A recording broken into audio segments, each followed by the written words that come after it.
আসসালামু আলাইকুম রহমতুল্লাহ। সম্মানিত ভিউয়ার্স, আশা করি আল্লাহর রহমতে আপনারা সকলে ভালো আছেন। ভিউয়ার্স, আজকে আমি আপনাদের মাঝে উপস্থিত হয়েছি। এবার এনটিআরসি নামক প্রতিষ্ঠানটি বিভিন্ন শিক্ষা প্রতিষ্ঠান থেকে যে চাহিদাপত্র এবং রেজিস্ট্রেশন চেয়েছিলেন শূন্য পদের, এই রেজিস্ট্রেশন করিনি কতটা প্রতিষ্ঠান সে সম্পর্কে তো বিস্তারিত আলোচনা করব, আর কেনই বা করিনি সেটাও আলোচনা করব। তবে বিস্তারিত জানতে আমার চ্যানেলের সাথেই থাকুন। তবে ছোট্ট একটি রিকোয়েস্ট, আপনি যদি আমার চ্যানেলে নতুন হয়ে থাকুন চ্যানেলটি সাবস্ক্রাইব করুন এবং পাশে থাকা বেল আইকনটি বাজিয়ে দিন। রেজিস্ট্রেশন করেনি কতটা প্রতিষ্ঠান জানালো এনটিআরসি। বেসরকারি এমপিওভুক্ত শিক্ষা প্রতিষ্ঠানের তথ্য হালনাগাদের রেজিস্ট্রেশন কার্যক্রম শেষ হয়েছে।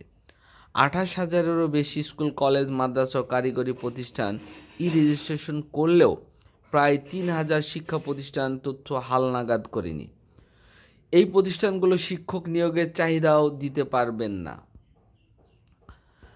সম্প্রতি বেসরকারি শিক্ষক নিবন্ধন ও প্রত্যয়ন কর্তৃপক্ষ এনটিআরসির একাধিক দায়িত্বশীল সূত্র দ্য ডেইলি ক্যাম্পাসকে তথ্য জানিয়েছেন।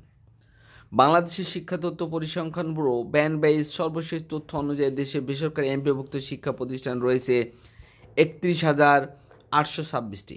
এর মধ্যে মাধ্যমিক উচ্চশিক্ষা অধিদপ্তর মাওসি আওতাধীন স্কুল 17,634টি, কলেজে 2,868টি, মাদ্রাসা রয়েছে 9,102টি এবং কারিগরি প্রতিষ্ঠানের সংখ্যা 2,222টি। এই প্রতিষ্ঠানগুলোর মধ্যে 3,000-এর কিছু বেশি শিক্ষা প্রতিষ্ঠান রেজিস্ট্রেশন করেননি। প্রসঙ্গত, বেসরকারি শিক্ষা প্রতিষ্ঠানের শিক্ষক শূন্য পদের তথ্য এনটিআরসিকে জানানোর প্রথম ধাপ রেজিস্ট্রেশন। যেসব শিক্ষা প্রতিষ্ঠান রেজিস্ট্রেশন করেনি তারা শিক্ষক নিয়োগের জন্য শূন্য পদের চাহিদাও দিতে পারবে না। ফলে 3,000 প্রতিষ্ঠানে শিক্ষক স্বল্পতায় পাঠদান ব্যাহত হলেও সরকারের কিছুই করার থাকবে না।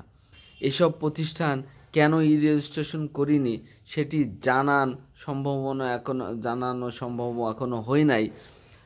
এখন এদের সাথে এক কথায় আলোচনার চেষ্টা করতেছে, জানার চেষ্টা করতেছে বিভিন্ন মাধ্যম। তবে এখনও জানা যায়নি এই 3,000 শিক্ষা প্রতিষ্ঠান তারা কেন হালনাগাদ তাদের দেয়নি, এটা বোঝারও বিষয়। অনেকেই মনে করতেছে হয়তোবা যে একটি সরকারি অভ্যুত্থান হয়েছে, আবার নতুন কোনো নিয়ম আসতে পারে যেটা কমিটির মাধ্যমে নিয়োগ হতে পারে, সেটার কারণেও হয়তোবা অনেকেই এই রেজিস্ট্রেশন করেনি। আবার অনেকেই ভাবতেছে যে নতুন কোনো প্রক্রিয়াও আসতে পারে। যাই হোক, যেটাই হোক না কেন, রেজিস্ট্রেশন এটা একটা বৈধ এবং এনটিআরসির মাধ্যমে যেহেতু এখন নিয়োগ কার্যক্রম সম্পূর্ণ হয়, তাই সকল স্কুল, কলেজ এবং মাদ্রাসা, কারিগরি শিক্ষা বোর্ড সকল প্রতিষ্ঠানকেই রেজিস্ট্রেশন করাটা শ্রেয় বলে মনে করি। তবে যারা আমার সাথে ছিলেন, সাথে থাকার জন্য অসংখ্য ধন্যবাদ। তবে যারা এখনও আমার চ্যানেলটি সাবস্ক্রাইব করেননি, অতি দ্রুত চ্যানেলটি সাবস্ক্রাইব করুন এবং পাশে থাকা বেল আইকনটি বাজিয়ে দিন। আসসালামু আলাইকুম রহমতুল্লাহি ওয়া বারাকাতুহু।